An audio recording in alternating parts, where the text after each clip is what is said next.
All right, thank you, Mr. Chairman, Council. As much as it pains me to do this every week, I'm sure people are tired of COVID and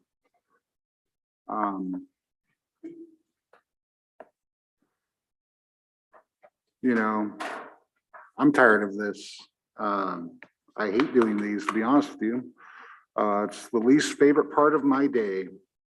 Yet, it's important because I think it was yesterday, they released the latest Lake County numbers. We're up to 238 cases, active cases, with 185 new cases reported. We were doing great. This is feeling like Groundhog's Day with 2021. And I hope that people understand the long haul that we're in on this. You know, COVID fatigue, we've been talking about that for probably almost a year now. You know, when you're an individual that's, you know, complaining about being tired of hearing about COVID, about masking up, about washing your hands, social distancing, you know, think about the school teachers that don't always have that option, that have been working through this, probably working twice as hard or 3 times as hard as any of us that work in office environments that have the ability to stay home if they want to and Zoom in and have very little effect on that. You know, our kids have suffered immensely. Mental health is something that, you know, if you guys listen to the school updates, you know, that's one of the biggest things that's happening is mental health issues have cropped up. You know, that as well as the educational loss. You know, so this idea of us being done with COVID and everything isn't the reality that a lot of people face. You know, maybe us here, you know, we can start being very laxed and not wear masks in meetings and have meetings in unsocial distance quarters. And we see the results of that. You know, we see these little pockets of infection that we have caused by our actions. And so as leaders, I think that we need to be better. You know, we're a social people. I've been saying that for however long this is too, when we're shutting down events, when we're stopping things. You know, yet we had our quarterly meeting last couple of weeks ago and we all shook hands with everybody. You know, yeah, we had masks. Yeah, we allowed the gallery to be fuller than normal because of, you know, what it was. You know, and the next week people got sick. Not saying there's a correlation, just saying. You know, our funerals have become a spreading point again. Same thing. You know, someone dies in our community and we all want to gather and do that, but we're not doing it responsibly. We're not doing it the way that our rules are actually set up right now. And if we ever want to be done with COVID, which every day I wake up and just wish that we would be done. And if you guys ever want to stop hearing me say this over and over again, every 2 times a week, then people need to do their part. You know, our offices should be the safest place. You know, our meetings should be safe. And admittedly, I've let my guard down.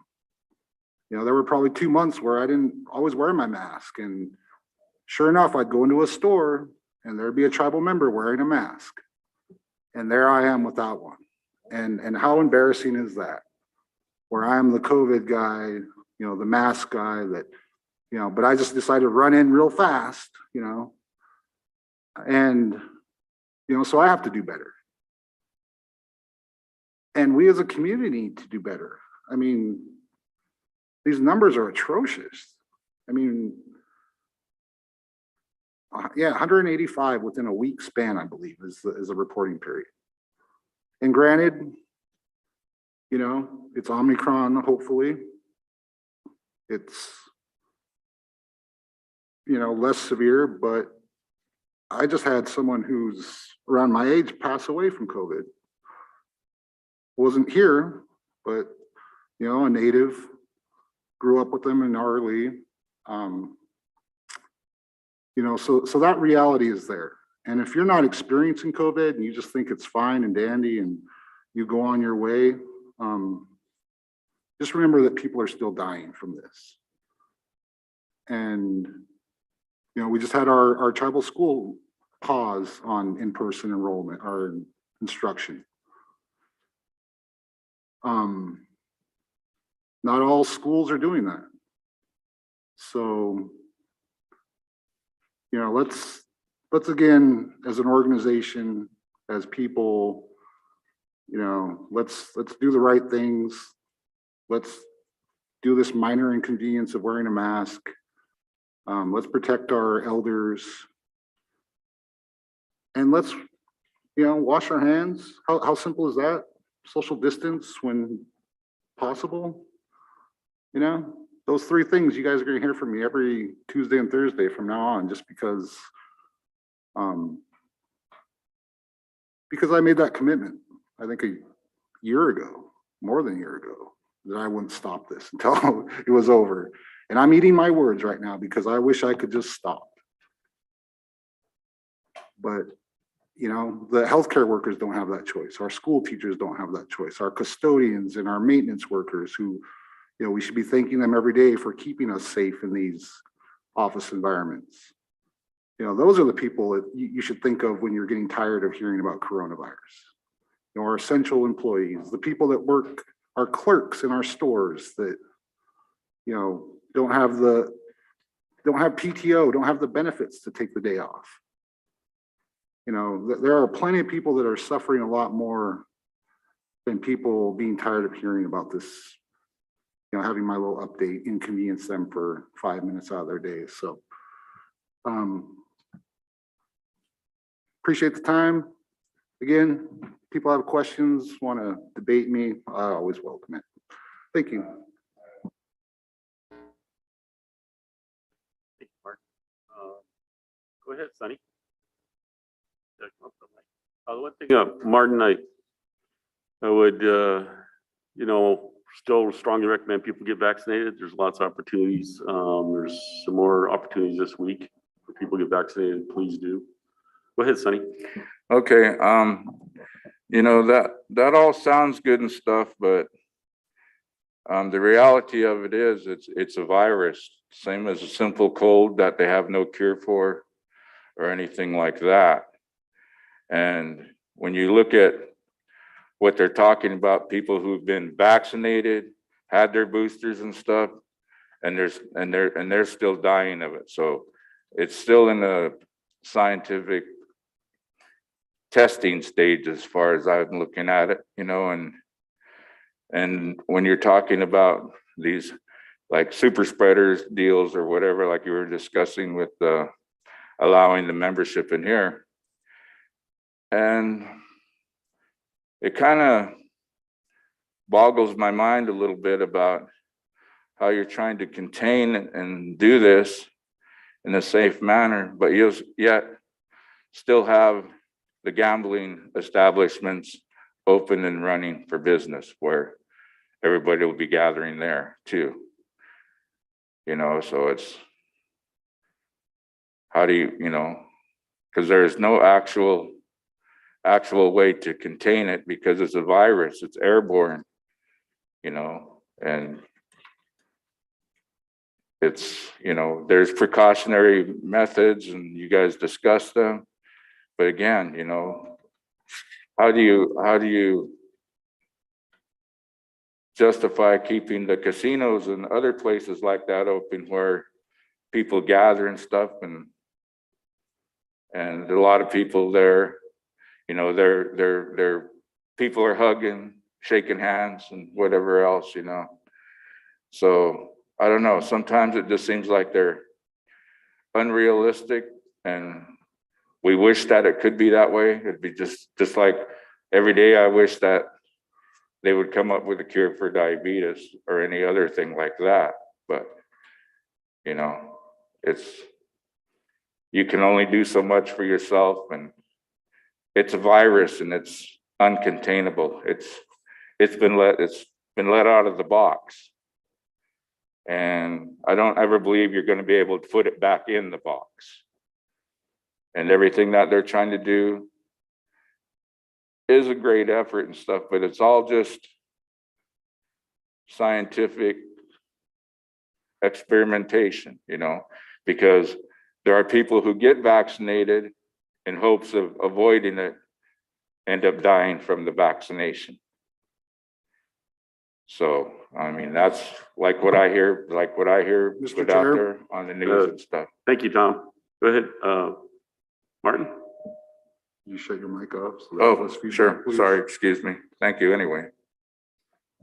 Thanks for your comments. Yeah. Very appreciated, Tom. But I can't sit here and allow misinformation on something I've been involved with for the last 2 years. If someone actually died from the vaccine, I think that'd be front page news. It'd be in every news publication. The both sides would cover it like no other. Vaccines do not prevent COVID. That is a fact, period. Yes, people get COVID after they're vaccinated, fact. But if you look at the numbers, those people don't usually have serious complications. Some do. And those people usually had pre-existing conditions. You know, if you look at the people that have been admitted to the ERs, who are on ventilators, who are, you know, dying, they are the unvaccinated. You know, and this misinformation that's out there needs to stop. You know, you can believe what you want to believe, but don't get on a public platform and put misinformation out there, because it's disrespectful to the healthcare workers. It's disrespectful to the scientists that have gone to school for years and years. And it is. This is new. But vaccines, you look at smallpox, you look at polio, you look at all these vaccines that we've had. Chickenpox is a good example of that. You don't hear kids getting chickenpox anymore unless they're not vaccinated from it. You know, flipping about science and do your own research stuff is dangerous. And that's why we are where we're at. Because of that misinformation, because of this turning into a political game that people are playing. You know, now the right wants that to be bad, so the midterm elections coming up will go their way, because that's what happened to the previous administration.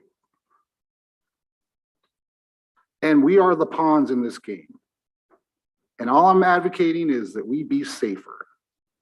Same thing as a cold. If we're trying to prevent a cold or the flu, we'd be saying the same things. Because it's a virus, because it's the flu, because the flu vaccine is a guess on what the new strain will be the next fall. And yes, COVID's going to be here forever. It's going to be like the flu. But let's actually be proactive about this and not sit back on our hands and listen to this misinformation that's out there, you know, just because it makes you uncomfortable that, you know, people are dying and you know, we're sitting here just letting it, feels like we're just letting it happen again. So thank you. Thank you, Martin. I would agree, you know, all due respect, Tom, the vaccines are good, and they are not killing people. They are preventing a lot of deaths, and you know, it is the best thing we can do is what we're doing right now, is just your basic health measures where you're trying to not cough on people, not spread germs, and personal distance. And so where practicable, that's occurring. And that's what Martin's encouraging everybody to do. So really, really sound advice, Martin. Thank you. So now we'll move on to the other agenda items. I believe we will bounce over the resolutions, and we'll go to the budget topic by Ruth. Ruth's available. Good morning, Mr. Chairman, council members. Or Ruth. Did I hear you correctly? It's my time. It is your time. Okay, Lemlem. So in your packet, you have modification 4 of the resolution to approve modification 4 to the total allocations. And you see on the table below at the bottom half of the resolution, page 1, we will increase total allocations from a corrected total of $193,659,071. The net increase of $7,476,665. So our revised total will increase to $201,135,735.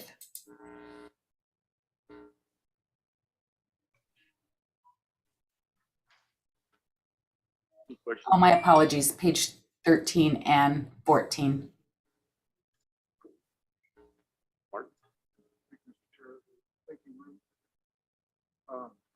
I guess one other thing, while Ruth and Greg are here, I want to make sure that we extend the thank you to everyone in the accounting department, budgets, anyone that deals with money that helped with the payout last week. I literally didn't have one complaint. I'm sure that maybe some people did. The direct deposits hit, all the checks got there. So thanks again for this monumental task. And with that, I would make the motion to approve modification 4 to the 2022 budget. Thank you. Motion by Martin to approve. Second by Mike. Comment by Len. Thank you, Mr. Chairman and members of the council. Ruthie, thank you for the work that you always put into for our budget. I know there's a lot of complexity to this, and to this day, I still have a tough time understanding how they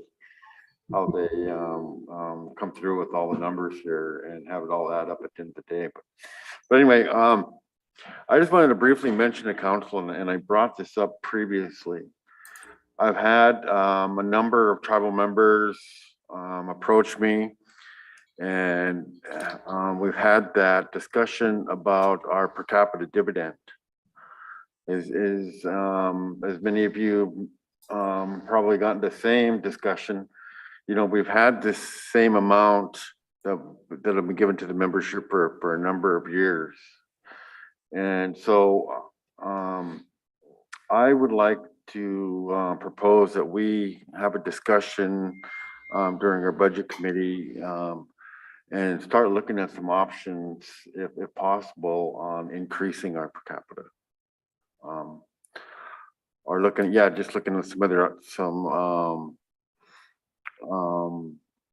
other things on our other sources on how we can do that without really jeopardizing I don't want to say jeopardize, but because I know EKI has been working very diligently on making sure that the tribes are getting that annual rental every year. So, but anyway, I just wanted to quickly mention that as we move forward with our budgeting process. So thank you, Mr. Chair, members of the council. Thank you, Len. Carol? Just a history point, the last per capita increase was by, I remember Louis Adams was on, I believe, and it was $100. And the second thing I have is that just change from tribal council chairwoman to chairman on the resolution, please. Oh, Mr. Chair, Yes, Anita. there's also the date on the certification I was going to mention before we take the vote.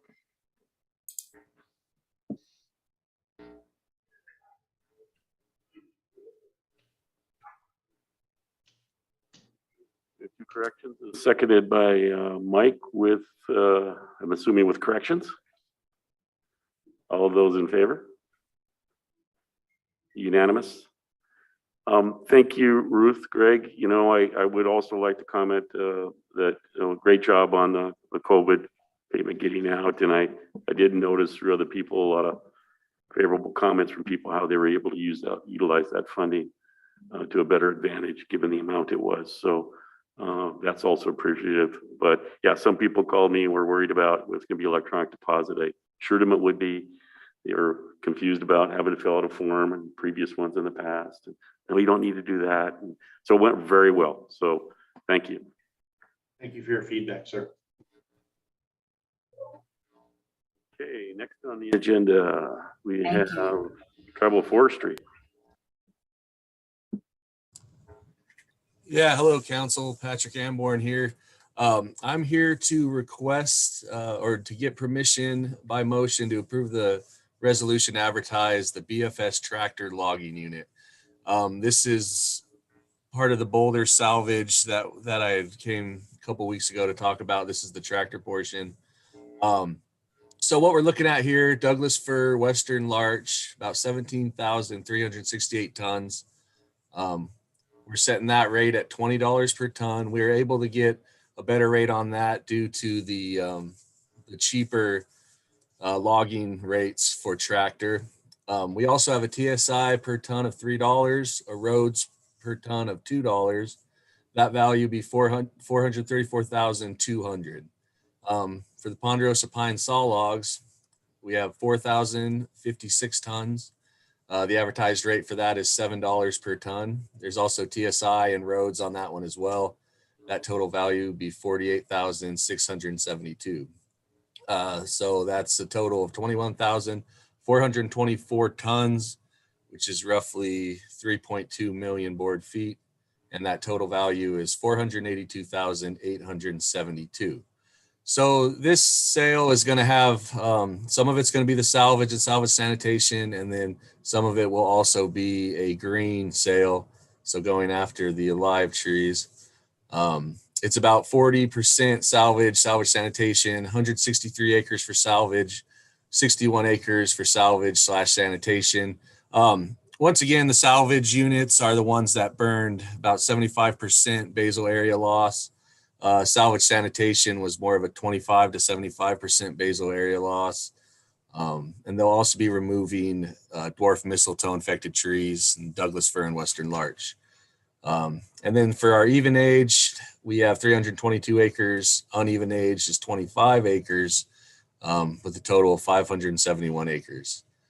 Out of those harvests, 446 of those are on tribal lands. 125 are on allotted lands with a total of 571 acres.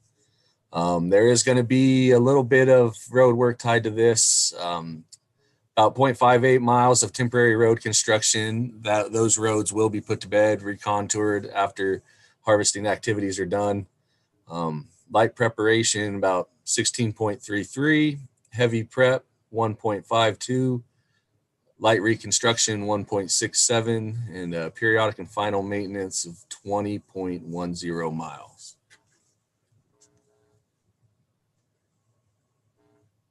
Any questions for Patrick from council on this? Permission to advertise the BFS tractor logging unit? I'd make the motion to give permission to advertise the specified unit.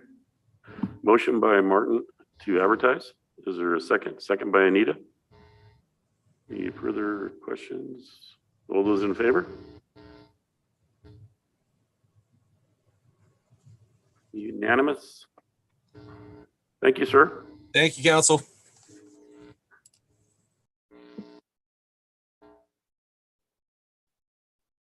Okay, next is CSKT College. I don't know if you want to take a quick break while I try and get them on. They're not scheduled till 10, so if you guys want a 5-minute break. Well, sounds good to me. Let's take a quick break.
Shane, can you hear me?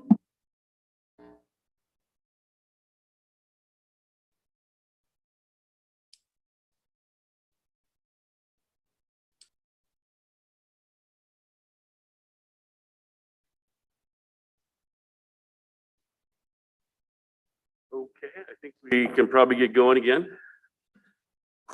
We'll come back to order from a recess, and we have Constance and Sandra, I believe.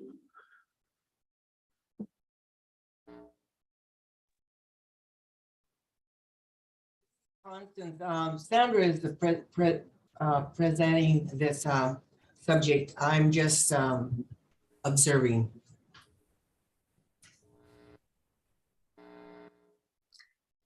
Okay, thank you. Is it okay to begin, Chairman McDonald? Yes, President Boham, please go ahead. Thank you. Thank you. Hexquex, Kisik. It's so good to sit here in front of you all today. I have not had the opportunity to congratulate all of our new council members and share in this beautiful winter that we have back again.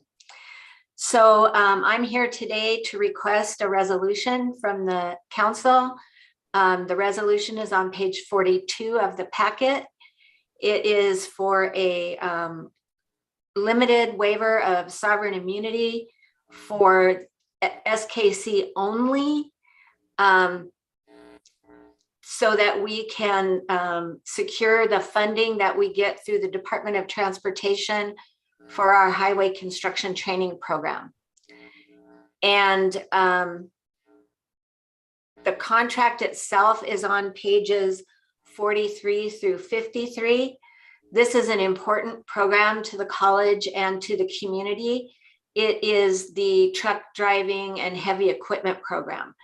And this is, I believe, an extension of the larger grant that we got. So it's for about $98,000. And then there'll be another round of funding coming forward. But we would like to get this contract executed, and we need a resolution to make that happen. So that's my request here today. Thank you, Sandra. Any questions for Mike? Thank you, Mr. Chair. Sandra, I was looking at the resolution and the be it resolved paragraphs. There's two of them that are exactly the same except for highlighting with an underline and misplaced quote mark. I'm just wondering why.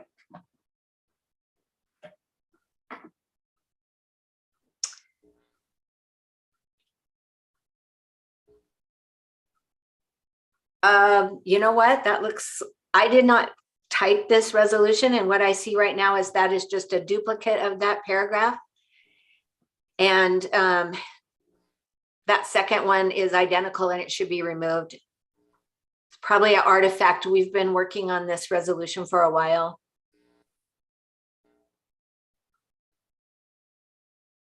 Carol? I'll make a motion that we proceed as long as that resolution is corrected, please. Motion by Carol to approve the resolution with correction to delete the redundant paragraph at the end. Second by Martin.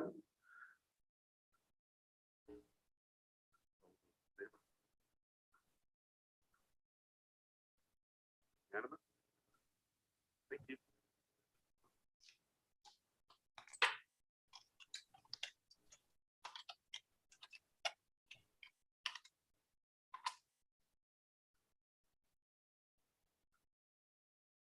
Thank you, President Boham. We can move on to executive stash updates with Shane and Jordan.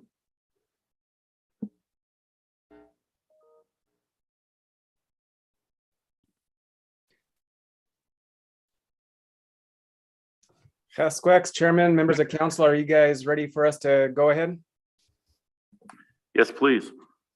All right, well, this morning, I think we have 3 issues teed up for you, and Ryan Rushi, I believe, is on and can take the lead on presenting those to you guys. Shane, is there anything else? Nope, I think we just had the three issues. We kind of chatted with you guys briefly on these the other day, but Ryan's going to give you a little more background on these issues so that we can take some action moving forward.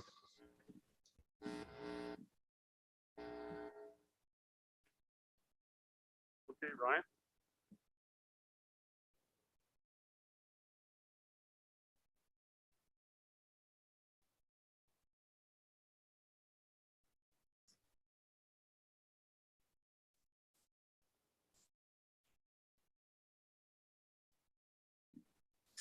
Can you hear us, Ryan? Are you ready to rock on our 3 issues?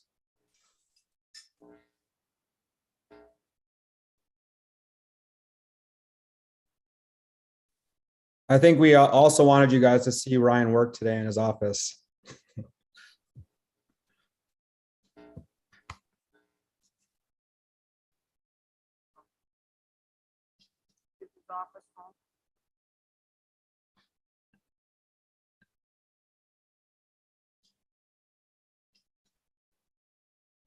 Hey, Ryan, can you hear us?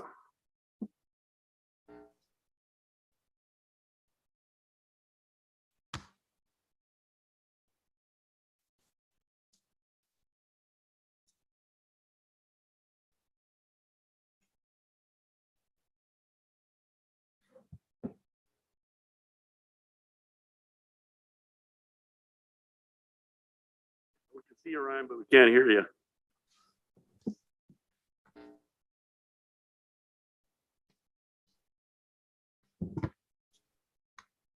Mr. Chairman, I'm messaging him just to see what's going on with his audio. He might have to change his audio settings on his computer to his headphones or something.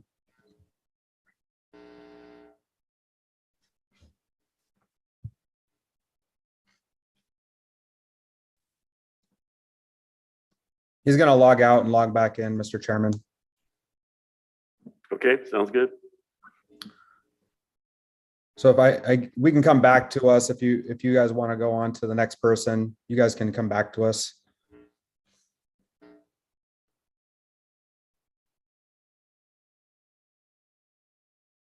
We can actually fill in with, oh, he's getting back on. If we have more technical difficulties, we can go back to our resolutions to approve for our board and committee appointments. And Mr. Chairman, as Ryan gets logged back in, we'd like to go into executive for our discussion with you guys.